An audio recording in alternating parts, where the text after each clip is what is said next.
آج 14 اگست کا دن ہے اور 14 اگست 1947 میں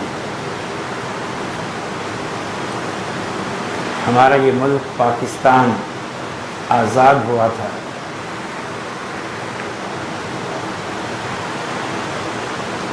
اسی مناسبت سے ہی آج کچھ گزارشات آپ کے سامنے پیش کرتے ہیں۔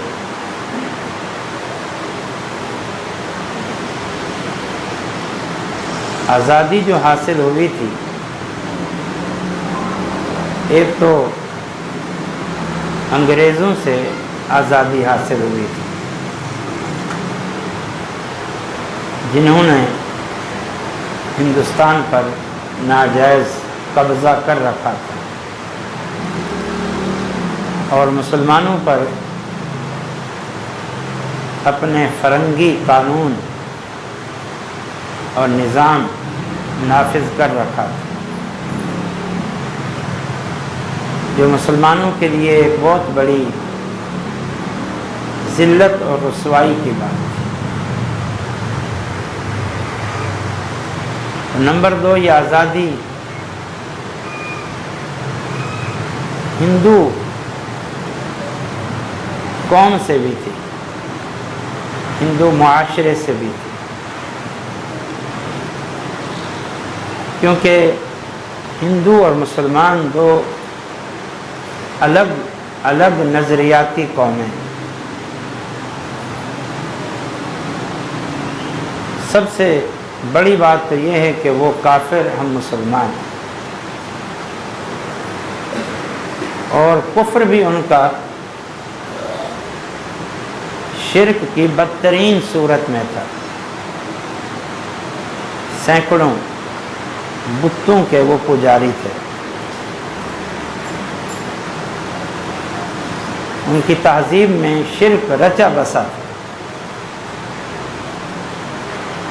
تو یہ ڈر تھا کہ کہیں ہندو اپنی اکثریت کے بل بوتے پر وہ مسلمانوں پر تسلط نہ قائم کر دیں اور پھر مسلمان انہی ہندوؤں کے زیر تسلط زندگی گزارنے پہ مجبور ہو جائے۔ اس لیے ہندوؤں سے بھی دو قومی نظریے کی بنیاد پر آزادی حاصل ہوئی۔ یہ ہے آزادی۔ یہ آزادی ایسے نہیں ملی تھی، پہلے تو تحریک چلی تھی انگریزوں سے آزادی حاصل کرنے کے لیے، اور یہ تحریک اس وقت کے دینی حلقوں نے قائم کی، علماء نے قائم کی۔ جب انگریزوں سے آزادی حاصل کرنے کے لیے تحریک جہاد شروع ہوئی اور ایک متفق علیہ فیصلہ فتویٰ لیا گیا کہ انگریزوں سے آزادی حاصل کرنا ضروری ہے اور اس کے لیے ہمیں مسلسل جہاد کرنا ہے، تو وہ جو فتویٰ جہاد تھا اس میں سر فہرست ہندوستان کے سب سے بڑے عالم جو کہ اہل حدیث سے تھے، میاں نذیر حسین محدث دہلوی رحمۃ اللہ علیہ، ان کا نام اور ان کے دستخط جو پہلا ایک فتویٰ تھا انگریزوں سے آزادی حاصل کرنے کے لیے جہاد شروع کرنے، اور پھر اس وقت علماء نے اور دینی حلقوں نے بڑی قربانیاں دی، بڑی اذیتیں جھیلی، بڑی شہادتیں ان کو ملی۔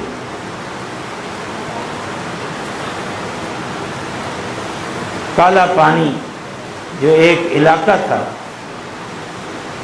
وہاں کی قید و بند کی صعوبتیں وہاں کی جیل کی سختیاں، سینکڑوں علماء کا وہاں قیدی بننا، یہ سب تاریخ کا حصہ ہے۔ اور پھر جب ہندو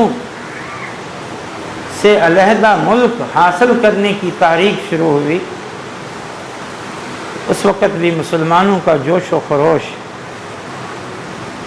دیدنی تھا، بڑا قابل قدر تھا،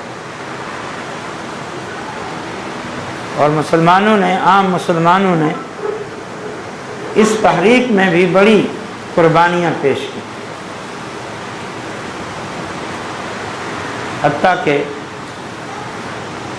بر صغیر کے تقریباً تمام مسلمانوں نے قربانیاں پیش کی۔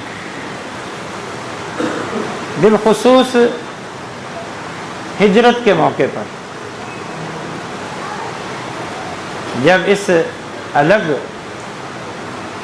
خطہ کا قیام معرض وجود میں آ گیا پاکستان، تو پھر عام مسلمان جوق در جوق انہوں نے یہاں کا رخ کیا تاکہ ہم اپنے ملک کو مضبوط کریں۔ چنانچہ مسلمانوں نے پھر بڑی قربانیاں، ہجرت بہت بڑی قربانی، سب سے بڑی اس دنیا میں 2 ہجرتیں ہوئیں، ایک ہجرت مدینہ اور ایک ہجرت پاکستان، اور دونوں ہی عظیم مقصد کے لیے تھے۔ مدینہ بھی اسلامی سلطنت کے قیام کی ایک صورت تھی، اسلام اور مسلمانوں کو مضبوط کرنے کے لیے اور مسلمانوں کے لیے ایک پناہ گاہ مہیا کرنے کے لیے مدینہ میں اسلامی مملکت معرض وجود میں آئی، اور مسلمان جوق در جوق وہاں جمع ہوئے۔ اسی طریقے سے اس پورے بر صغیر میں ایک الگ اسلامی مملکت پاکستان کی صورت میں معرض وجود میں آئی، اور مسلمانوں نے جوق در جوق ہجرت کی، اپنا وطن چھوڑا، اپنا کاروبار چھوڑا، اپنی زمینیں چھوڑی، اپنی دکانیں چھوڑی، اپنے گھر چھوڑے، حتیٰ کہ بسا اوقات اپنے عزیز و اقارب اور بیوی بچے تک چھوڑنے پڑے، لیکن ایک عظیم جذبہ تھا، اسلام کے نام پر ایک مملکت معرض وجود میں آئی ہے جو ایک اسلامی اور فلاحی ریاست بننے جا رہی ہے، اور جو ایک اسلامی تجربہ گاہ بننے جا رہی ہے، اسے مضبوط کرنا ضروری ہے۔ چنانچہ یہ بہت قربانیاں ہیں انگریزوں سے آزادی حاصل کرنے میں، اور اس مملکت پاکستان کے قیام میں بڑی قربانی ہے۔ اور اس کے ساتھ ساتھ اللہ تعالیٰ کی خاص اور خاص نصرت اور تائید، انگریزوں کے تسلط سے آزادی حاصل کرنا آسان نہیں تھا، اور ہندوستان کو تقسیم کر کے الگ اسلام کے نام پر خطہ حاصل کرنا یہ کوئی آسان نہیں تھا، لیکن یہ دونوں معجزے رونما ہوئے۔ انگریز اپنی پوری قوت اور طاقت اور وسائل کے باوجود مسلمانوں کے جذبہ آزادی اور پھر جذبہ جہاد کے آگے گھٹنے ٹیکنے پہ مجبور ہو گئے۔ اسی طرح ہندوستان کے ہندو وہ مسلمانوں کے جذبہ اسلامی، جذبہ دینی، ایک الگ مملکت اسلامی کے قیام کے جذبے کے آگے گھٹنے ٹیکنے پہ مجبور ہو گئے۔ یہی پاکیزہ جذبات تھے، غیرت کے، اسلام سے محبت کے، ایک اسلامی ملک کے قیام کے آزادانہ طور پر اپنے دین پر عمل کرنے اور دینی احکامات کو نافذ کرنے کے وہ پاکیزہ جذبات تھے کہ اللہ نے جن کی قدر فرمائی، اور اللہ تعالیٰ نے ان نامساعد حالات میں انگریزوں سے بھی آزادی بخشی اور الگ خطہ بھی نصیب کر دی۔ پورا عالم ایسی مثال بیان کرنے سے قاصر، یہ اللہ کی تائید اور نصرت تھی ان پاکیزہ جذبات کی وجہ سے اور اللہ کے ساتھ کیے ہوئے ان وعدوں کی وجہ سے جو سب کی زبان پہ تھا۔ ایک اسلامی فلاحی ریاست معرض وجود میں آئے گی جہاں ہم اسلام کو نافذ کریں گے، جہاں ہم اسلام پر عمل کریں گے۔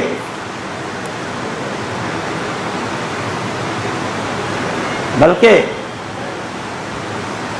ایک نعرہ زبان زد و عام و خاص تھا جو آج بھی گونجتا ہے، اور اس کی گونج انشاءاللہ قیامت تک سنائی دیتی رہے گی اور مسلمانان پاکستان کو جھنجھوڑتی رہے گی۔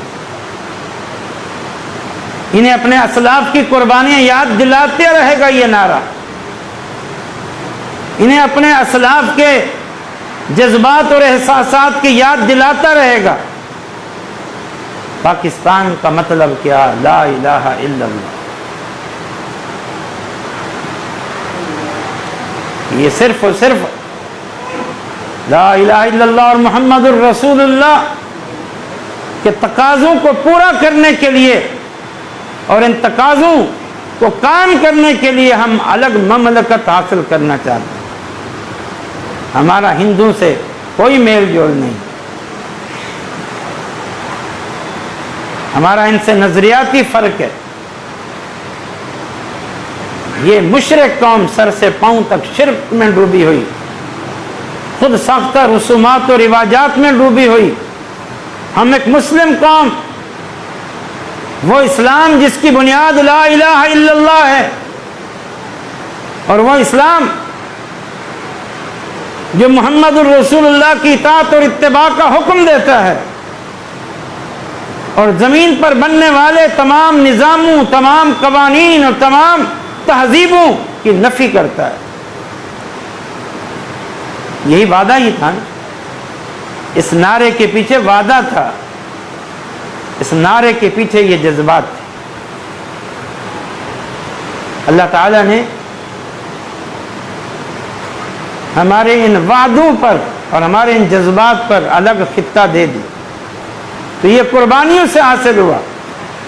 ہمارے اسلاف کے جذبات و احساسات کی اللہ نے قدر کی۔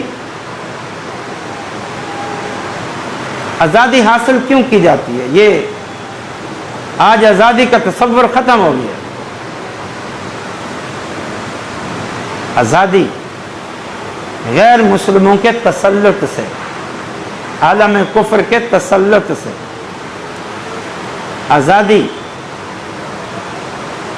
تاکہ آزادی سے، اطمینان اور سکون سے اللہ کے دین پہ عمل کر سکیں، ہم اللہ کے دین کو اپنے علاقے میں اور اپنی عوام پر نافذ کر سکیں،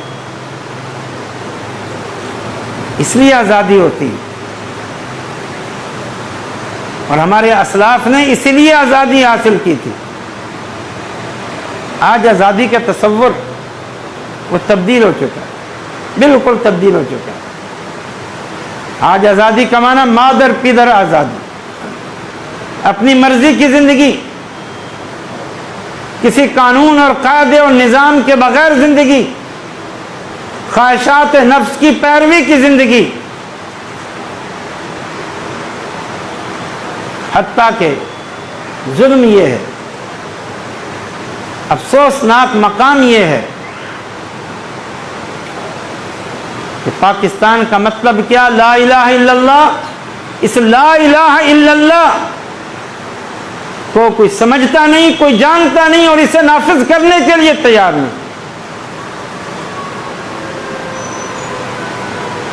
ہندوانہ شرک بھی یہاں موجود ہے، ہندوانہ رسومات و رواجات بھی موجود ہے۔ فرق اتنا ہے کہ ہندو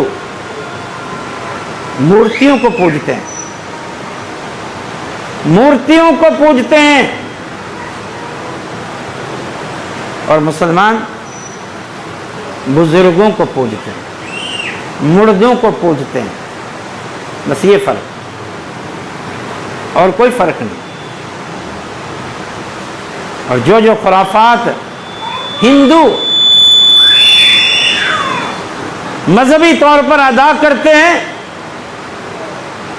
ان ہندوؤں کے ساتھ وقت گزارنے کی وجہ سے وہ سارے خیالات اور رسومات وہ مسلمانوں میں آئے ہوئے،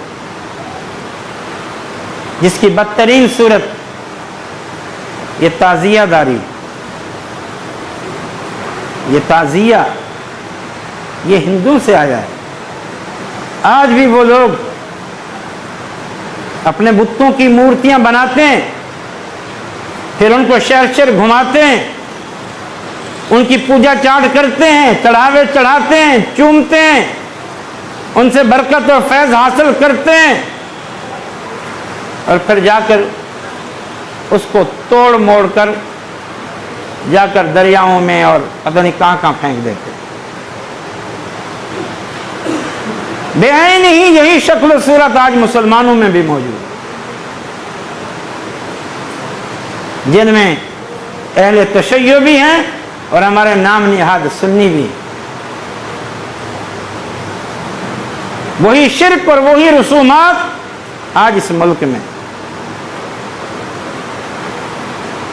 اب دیکھیں بڑی بڑی درگاہیں موجود ہیں، جہاں سجدے ہوتے ہیں، جہاں رکوع ہوتے ہیں، جہاں چڑھاوے چڑھائے جاتے ہیں، جہاں سے تبرک حاصل کیا جاتا ہے، جہاں سے فیض حاصل کیا جاتا ہے۔ حتیٰ کہ آپ دیکھ لیں ہمارے موجودہ وزیر اعظم صاحب نے بھی اپنی الیکشن مہم کے دوران وہ مزارات پہ حاضری اور چوکھٹ پہ سجدے کو ضروری سمجھا۔ آزادی کا صحیح تصور اور کلمہ لا الہ الا اللہ کا صحیح معنی اور مفہوم یہ ختم ہو کے رہ گیا ہے۔ پہلی بات تو یہ ہے کہ آزادی منانے کا یہ طریقہ، یہ جلسے جلوس، یہ ریلیاں، یہ سریاً غیر مسلموں کی نقالی، کسی حد تک یاد دہانی کے لیے کوئی شکل جائز ہو سکتی ہے، تاکہ آزادی کا تصور اجاگر کیا جائے، تاکہ قربانیوں سے آگاہ کیا جائے، تاکہ اپنے بزرگوں کے وعدوں، عزائم اور ارادوں سے آگاہ کیا جائے، اور قوم کو غیرت دلائی جائے، شرم دلائی جائے۔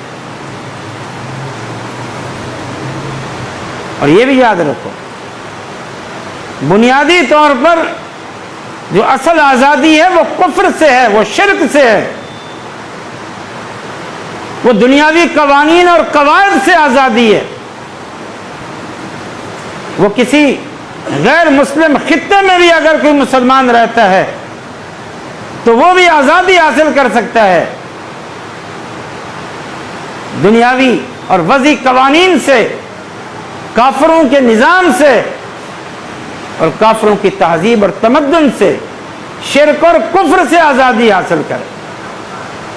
آپ دیکھیں انبیاء کرام کی عظیم جماعت دنیا میں آتی رہی، وہ بھی انسانوں کو آزادی دلانے کے لیے آئے تھے۔ ان کی ساری توجہ وطن کے حصول کے لیے نہیں تھی، زمین کے حصول کے لیے نہیں تھی۔ یہ تو اللہ تعالیٰ نے پھر اپنے فضل و کرم سے جب چاہا فتح دے دی، نصرت دے دی، الگ خطہ دے دیا، لیکن بنیادی طور پر وہ کس لیے آئے تھے؟ اللہ تعالیٰ نے موسیٰ علیہ السلام کے بارے میں ایک جگہ ذکر کیا، وَلَقَدْ أَرْسَلْنَا مُوسَى بِآيَاتِنَا أَنِ اخْرُجْ قَوْمَكَ مِنَ الظُّلُمَاتِ إِلَى النُّورِ وَذَكِّرْهُمْ بِأَيَّامِ اللَّهِ۔ اللہ تعالیٰ فرماتا ہے کہ ہم نے اپنے پیغمبر موسیٰ علیہ السلام کو معجزات دے کر بھیجا تھا۔ جو معجزے کسی نبی اور رسول کی نبوت پہ دلالت کرتے ہیں، ہم نے یہ معجزات دے کے بھیجا تھا۔ کیوں بھیجا تھا؟ ان اخرج قومک، ان اخرج قومک من الظلمات الى النور، کہ اپنی قوم بنی اسرائیل کو ظلمات سے نکال کے روشنی کی طرف لے جاؤ۔ یہ جو یہاں کفر کے نظام کے تحت رہ رہے ہیں، کفر کا نظام ان پر مسلط ہے، شرک اور کفر کا نظام مسلط ہے، انتہائی باطل تہذیب ان پر مسلط ہے، اور آزادی سے اپنے دین پر، اپنی شریعت پر عمل نہیں کر سکتے، مجبور ہیں، مقہور ہیں۔ آپ انہیں اس کفر اور شرک سے نجات دیں، قومک من الظلمات الی النور، اندھیروں سے روشنی کی طرف لے جائیں۔ اس لیے اللہ تعالیٰ نے سارے انبیاء کو بھیجا، یا قوم اعبدوا اللہ ما لکم من الہ غیرہ۔ سارے انبیاء نے آ کر کہا، اے قوم ایک اللہ کی عبادت کرو، ان اعبدوا اللہ ما لکم من الہ غیرہ، اللہ کے علاوہ تمہارا کوئی معبود نہیں۔ کس سے آزادی دلانے کے لیے آئے تھے؟ جو قومیں شرک میں ڈوبی ہوئی تھی، کفر میں ڈوبی ہوئی تھی، گناہوں میں ڈوبی ہوئی تھی، اس کفر اور شرک اور فسق و فجور کی زندگی سے آزادی دلانے آئے تھے۔ یہ انبیاء کا بنیادی مقصد۔ رسول اللہ صلی اللہ علیہ وسلم نے پہلی دعوت پیش کی تو کیا پیش کی؟ قولوا لا الہ الا اللہ، لا الہ الا اللہ کہو تفلحون، تم فلاح پاؤ۔ اصل آزادی تو یہ تو اللہ کا فضل اور کرم ہے کہ اللہ الگ خطہ دے دے۔ جیسے مدینہ کی ریاست قائم ہوئی اور مسلمان پھر قوموں سے بھی ان کو ظلم سے نجات پا گئے اور کفر اور شرک سے بھی آزادی حاصل کر لی، اور پھر اللہ کے دین کو نافذ کیا، اللہ کی توحید کو قائم کیا اور اللہ تعالیٰ کے دین پر عمل کیا۔ آزادی کا مقصد یہی، اگر الگ خطہ بھی حاصل کرنا ہے تو اسی لیے الذین ان مکناہم فی الارض اقاموا الصلاۃ وآتوا الزکاۃ وامروا بالمعروف ونہوا عن المنکر وللہ عاقبۃ الامور۔ اللہ تعالیٰ فرماتا ہے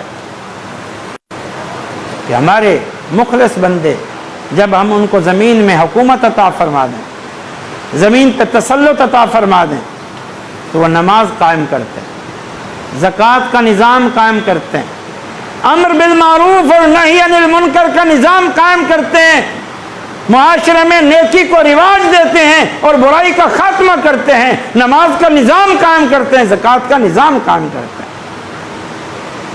آج یہ سب کچھ ناپید، سب کچھ ناپید اور سب قصوروار۔ بس یہ نعمت ملنے کی دیر تھی، سب نے آنکھیں پھیر۔ حالانکہ بانی پاکستان قائد اعظم محمد علی جناح نے کہا تھا کہ ہمارا دستور، ہمارا آئین قرآن و حدیث ہوگا، ہم مسلمان ہیں، ہمیں کسی نئے دستور بنانے کی ضرورت ہی نہیں ہے۔ لیکن پھر نئے دستور بنائے گئے۔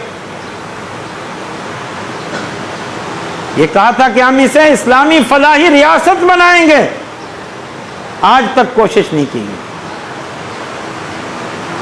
بس دکھلاوے کے طور پر یہاں کچھ نہ کچھ باتیں آئین میں، دستور میں لکھی ہوئی ہیں، لیکن عمل کوئی نہیں کرتا۔ اسلامی نظریاتی کونسل ہے، لیکن اس کی سفارشات کو ردی کی ٹوکری میں ڈال دیا جاتا ہے۔ اسلامی نظریاتی کونسل کی سفارشات کو ردی کی ٹوکری میں ڈال دیا جاتا ہے۔ اور ایک شرعی عدالت بھی ہے لیکن وہ سپریم کورٹ کے تحت ہے۔ سپریم کورٹ وہ شرعی عدالت کے فیصلوں کو رد کر دیتی۔ تو پھر سب سے بڑھ کر ذمہ داری آپ عوام پر ہوتی ہے، آپ پر، کہ کم سے کم آپ اس مملکت خداداد پاکستان کی بنیادوں کے جو تقاضے ہیں انہیں پورا کریں، عملی طور پر، اعتقادی طور پر پورا کریں، توحید کو اپنے آپ پر قائم کریں، اپنے رسول کی سنت کو اپنے آپ پر قائم کریں، گناہوں سے، فسق و فجور سے اپنے آپ کو بچائیں۔ ہو سکتا ہے اس کی برکت سے اللہ تعالیٰ کبھی اچھے حکمران لے آئے، اچھے حکمران، وگرنہ آج سب ایک بے وفائی کی داستان ہے، ایک نالائکی کی داستان ہے۔ اس ملک کی جڑوں کو کھوکھلا کیا جا رہا ہے، اس کی نظریاتی سرحدوں کو کمزور کیا جا رہا ہے، یہاں شرک اور بدعت کی آبیاری ہو رہی ہے، اور اس میں جہاں ہمارے حکام شامل ہیں ہماری عوام بھی شامل ہے۔ انگریزوں سے آزادی حاصل کی، آج انگریزوں کی تہذیب ہم پر مسلط ہے۔ ہندوؤں سے الگ خطہ حاصل کیا، ہندوانہ شرک، بدعت اور رسومات اس قوم کی رگ رگ میں رچی بسی ہے۔ تو سارا قصور حکام کا نہیں،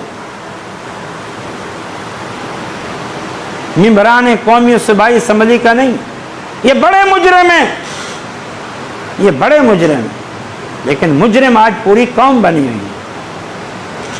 یہ شرک کے اڈے، یہ رسومات اور رواجات، ان کو کون چلا رہا ہے؟ توحید سے کون دور ہے؟ سنت سے کون دور ہے؟ یہ عوام دور ہے۔ آج جو عوام جشن منا رہی ہے، خوشی کا اظہار کر رہی ہے، یہ الگ بات ہے کہ کس حد تک یہ انداز جائز یا ناجائز ہے، ابھی اس کی بات نہیں ہو رہی۔ بات یہ ہو رہی ہے کہ سمجھتے ہو کہ ہمیں آزادی ملی، سمجھتے ہو کہ اللہ کی نعمت ہے، تو پھر یہ بھی سن لو، یہ آزادی حاصل کی اس لیے تاکہ ہم اسے اسلامی فلاحی ریاست بنائیں، آزادی حاصل کی اس لیے تاکہ ہم اور ہندو میں زمین آسمان کا فرق ہے، ہم ان کے زیر تسلط نہیں رہ سکتے، آزادی حاصل کی اس لیے کہ ہماری غیرت کی تقاضا نہیں کرتی کہ ہم انگریزوں کے زیر تسلط رہیں، آزادی حاصل کی اس لیے تاکہ ہم اللہ کے دین کو نافذ کریں، توحید کو نافذ کریں، شریعت کو نافذ کریں اور صحیح طریقے سے دین پر عمل کریں۔ یہ سب کچھ کہاں ہے؟ یہ تو نظر نہیں آتا۔ قدم قدم پر شرک کے اڈے ہیں، لیکن اس کے باوجود یہ نعرہ گونج رہا ہے، پاکستان کا مطلب کیا؟ لا الہ الا اللہ۔ یہ جھنجھوڑنے کے لیے ہے، مملکت خداداد پاکستان یہ لفظ جھنجھوڑ رہا ہے کہ اللہ نے تمہیں یہ حکومت عطا فرمائی ہے، یہ مملکت عطا فرمائی ہے تمہارے بزرگوں کی قربانیوں سے۔ یہ اللہ تعالیٰ کی طرف سے ایک جھنجھوڑ پن ہے کہ تمہیں جھنجھوڑ رہا ہے۔ پاکستان کا مطلب کیا؟ یہ جملہ جھنجھوڑتا رہے گا کہ پاکستان توحید کے لیے معرض وجود میں آیا ہے۔ خوش نصیب ہیں وہ لوگ آج اس توحید پر قائم ہیں، جس توحید کے نفاذ کے وعدے پر ہم نے اللہ سے مملکت حاصل کی تھی۔ ایسے لوگ، یہ موحدین، لا الہ الا اللہ کو جاننے والے، ماننے والے، سمجھنے والے اور لا الہ الا اللہ کے تقاضوں کو پورا کرنے والے، جو شرک سے بیزار ہیں اور ایک اللہ کے ساتھ جڑے ہوئے ہیں، جو محمد رسول اللہ پڑھتے ہیں، اس کو سمجھتے ہیں اور جانتے ہیں اور اس کے تقاضوں کو پورا کرتے ہیں، جو اپنے پیارے نبی کی سنت کو تھامے ہوئے ہیں اور شرک اور بدعت سے دور ہیں، یہی لوگ اس ملک کی اصل کریم ہیں۔ اصل کریم یہ ہیں، شاید یہ جو ملک قائم ہے انہی لوگوں کی وجہ سے قائم، یا پھر بزرگوں کے اس وعدے کی وجہ سے، اسلاف کی ان قربانیوں کی وجہ سے اللہ نے اس ملک کو قائم رکھا ہے کہ یہ کیونکہ معراج وجود لا الہ الا اللہ کی بنیاد پر آیا ہے، اب اسے دنیا کی کوئی طاقت مٹا نہیں سکتی، وگرنہ اس ملک کو کمزور کرنے میں کوئی پیچھے نہیں، کوئی پیچھے نہیں۔ اس ملک کی کمزوری جہاں اس میں ہے کہ اس ملک کی عسکری قوت کمزور ہو، یہ ملک کی کمزوری ہے، اور ملک کی مضبوطی یہ ہے کہ ہماری سرحدیں محفوظ ہوں، ہماری فوج مضبوط ہو، ہمارے عسکری وسائل مضبوط ہوں، اور اللہ کی توفیق سے مضبوط ہے۔ آج دنیا یہ گواہی دیتی ہے کہ پاکستان کی فوج دنیا کی مضبوط ترین فوج ہے، اور پاکستانی ادارے بالخصوص پاکستانی ایجنسیز دنیا کی مضبوط ترین اور پیشہ ور ترین تنظیمیں، عالم کفر اپنی ایڑی چوڑ کا زور لگانے کے باوجود وہ پاکستان کا کچھ نہیں بگاڑ سکا۔ جنگیں مسلط ہوئیں، اسلام پاکستان اس میں قائم رہا، اور ابھی سال قبل انڈیا نے پھر حملہ کرنے کی جرأت کی، منہ کی کھائی، حالانکہ سارا عالم کفر اس کے پیچھے ہے کہ یقیناً ہماری فوجی قوت ہے، ایٹمی قوت ہے، یہ صلاحیتیں ہیں، اور ہمیں فخر ہے اپنے اس معنی میں اپنے ہر دور کی حکومتوں پر اور اپنی فوج پر اور ایجنسیز پر جو اس ملک کی سرحدوں کی حفاظت کر رہے ہیں۔ لیکن صرف ملک کی سرحدوں کی حفاظت سے کام نہیں چلے گا، اس ملک کی نظریاتی سرحدوں کی حفاظت کون کرے گا؟ نظریاتی سرحدوں کی حفاظت کون کرے گا؟ یہاں ملک کی نظریاتی سرحدوں کو کھوکھلا کیا جا رہا ہے۔ سب سے بڑی بات لا الہ الا اللہ ہے، اور یہاں قدم قدم پر شرک کے اڈے ہیں۔ مسلمانوں میں سب سے بڑی ذات، سب سے محترم ذات وہ اللہ کی ذات ہے، آج اللہ کی ذات کی توہینیں ہو رہی ہیں، اللہ کی ربوبیت اور الوہیت پر حملے ہو رہے ہیں۔ مسلمانوں میں سب سے مخلوق میں اللہ کے بعد سب سے بڑی ذات محمد الرسول اللہ صلی اللہ علیہ وسلم ہے، آج ان کی ذات پہ حملے ہو رہے ہیں، آج ان کی گستاخیاں ہو رہی ہیں، آج ان کی ختم نبوت پہ ڈاکے ڈالے جا رہے ہیں، نئی نئی نبوتیں گھڑی جا رہی ہیں، اور بدقسمتی سے حکومتوں میں یہ قادیانی موجود ہیں، بڑے بڑے عہدوں پر موجود ہیں۔ اللہ کی توہین ہو رہی ہے، رسول کی توہین ہو رہی ہے، صحابہ کی توہین ہو رہی ہے۔ اور آج دیکھیں کسی غیرت مند شخص نے اگر اس نے بنیاد اسلام بل پیش کیا اور اسلامی غیرت کی وجہ سے ممبران نے اسے قبول کر لیا، تو پھر اس ملک کے ایک باطل اور گمراہ گروہ اور فرقے نے کس طرح سازش کر کے اس بل کو رکوایا ہوا ہے۔ یہ جو اسلام کے خلاف سازشیں ہو رہی ہیں، توحید کے خلاف سازشیں ہو رہی ہیں، اسلام کے نظریے کے خلاف سازشیں ہو رہی ہیں، ان کا سد باب کون کرے گا؟ یہ ملک تو حاصل ہوا ایک نظریے کی بنیاد پر، اس ملک کی سرحدیں تو محفوظ ہوں اور اس ملک کا نظریہ محفوظ نہ ہو، کیا فائدہ پھر اس الگ خطہ حاصل کرنے کا؟ ان سرحدوں کی حفاظت کا کیا فائدہ؟ بہرحال آج بڑے حالات اس معنی میں دردناک ہیں، دکھ بھرے ہیں، لیکن جو ہماری ذمہ داریاں ہیں، آپ کی ذمہ داریاں ہیں، آپ نے ان کو آسان طریقے سے نبھانا ہے۔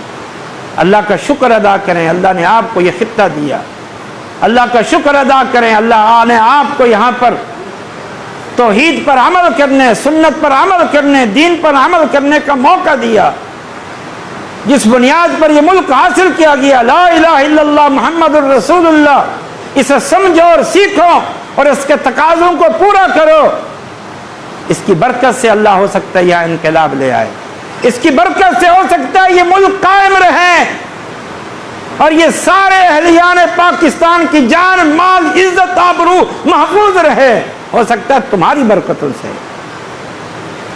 اس لا الہ الا اللہ محمد الرسول اللہ کو سمجھو اور سیکھو اور گلے سے لگاؤ۔ لا الہ الا اللہ، اللہ کے علاوہ کوئی عبادت کے لائق نہیں ہے۔ آخری باتیں عرض کرتا ہوں، اللہ کے علاوہ کوئی عبادت کے لائق نہیں ہے۔ یہ قربانی، یہ نماز، یہ روزہ، یہ حج، یہ زکوٰۃ، ان سب کا مستحق اللہ ہے، کیونکہ رب وہی ہے، مشکل کشا وہی ہے، حاجت روا وہی ہے، بگڑی بنانے والا وہی ہے۔ اسی کے آگے جھکنا ہے، اسی سے مانگنا ہے، اسی سے دعائیں کرنی ہے، یہ اس کا معنی ہے۔ اس پر پوری طرح تم لوگ قائم ہو اللہ کی توفیق سے، اس پر مضبوط قائم ہو جاؤ اور اس دعوت کو پھیلاؤ، دعوت توحید کو پھیلاؤ۔ لا الہ الا اللہ شرک کے تمام مظاہر کی نفی کرتا ہے، شرک کے تمام مظاہر کا رد کرتا ہے۔ آپ نے شرک کے خلاف آواز بلند کرنی ہے، توحید کا آوازہ بلند کرنا ہے۔ سارے انبیاء اسی توحید کی دعوت دینے کے لیے آئے تھے، یہ توحید آپ لوگوں کے پاس ہے، شرک سے پاک ہیں الحمدللہ، تو پھر اس توحید کے علم کو بلند کریں۔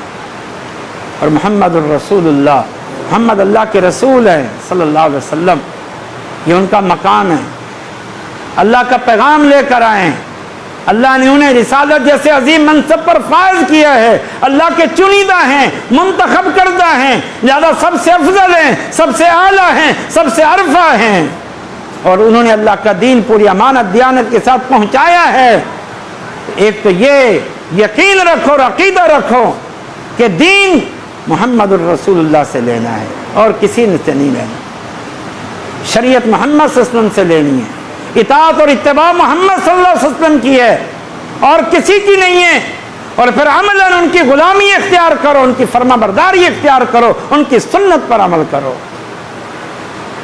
ان دو چیزوں کو مضبوطی سے تھامو، ایک اللہ کی عبادت، ایسی عبادت جو شرک سے پاک ہو، اور محمد صلی اللہ علیہ وسلم کی اطاعت اور اتباع، ایسی اطاعت اور اتباع جو ہر شرک سے پاک ہے۔ مسلمانوں کی جو عمومی حالت ہے وہ بڑی ناگفتہ بے ہے، تسلی بخش نہیں ہے۔ آج سے کوئی 60-70 سال پہلے علامہ حالی نے کہا تھا، قیام پاکستان سے بھی پہلے کہا تھا اس نے، مسلمانوں کی حالت زار دیکھ کر، کرے گر غیر بت کی پوجا تو کافر، جو ٹھہرائے بیٹا خدا کا تو کافر، کواکب میں مانے کرشمہ تو کافر، جھکے آگ پہ بہر سجدہ تو کافر، مگر مومنوں پہ ہیں کشادہ راہیں، پرستش کریں شوق سے جس کی چاہیں، نبی کو جو چاہیں خدا بنا کر دکھائیں، اماموں کا رتبہ نبی سے بڑھائیں، مزاروں پہ جا جا کے نظریں چڑھائیں، شہیدوں سے جا جا کے مانگیں دعائیں، نہ ایمان اس سے بگڑے نہ اسلام اس سے جائیں۔ وہ دین جس سے توحید پھیلی جہاں میں، ہوا جلوہ گر حق زمین و زماں میں، رہا شرک باقی نہ وہم و گماں میں، وہ بدلا گیا آ کے ہندوستان میں، ہمیشہ سے اسلام تھا جس پہ نازاں، وہ دولت بھی کھو بیٹھے آخر مسلمان۔ یہ تو حالت زار، مزارات پہ سجدے ہو رہے، چڑھاوے چڑھائے جا رہے، شہیدوں سے بزرگوں سے دعائیں مانگائی جا رہی ہیں، نبیوں کا مقام رب سے بھی اونچا کیا جا رہا ہے، بلکہ نبی نہیں، نبی کے بعد بالخصوص یہ روافض ائمہ اہل بیت کو رسولوں سے افضل بلکہ اللہ سے افضل قرار دینے پہ تلی ہوئی ہے۔ یہ توحید، یہ اس دین کا بنیادی نقطہ تھا، لا الہ الا اللہ۔ آج مسلمان اس دولت کو کھو بیٹھے، تو یہ تو اللہ کا خاص فضل اور کرم اور مہربانی ہے کہ یہ ملک قائم ہے، کیونکہ اس کے پیچھے اخلاص تھا، اس کے پیچھے قربانیاں تھیں۔ آئیے اس ملک سے محبت کیجئے، یہ اسلام کے نام پر معراض وجود میں آیا ہے، اللہ کا شکر ادا کیجئے، دین پر عمل کیجئے، اور پھر اس دعوت کو عام کیجئے، دعوت توحید و سنت، یہ اس ملک کی ایک بنیاد کا لازمی حصہ ہے۔ اللہ پاک مجھے اور آپ کو سمجھ کے اور عمل کی توفیق عطا فرمائے۔ اقول قولی ھذا وآخر دعوانا الحمد للہ رب العالمین۔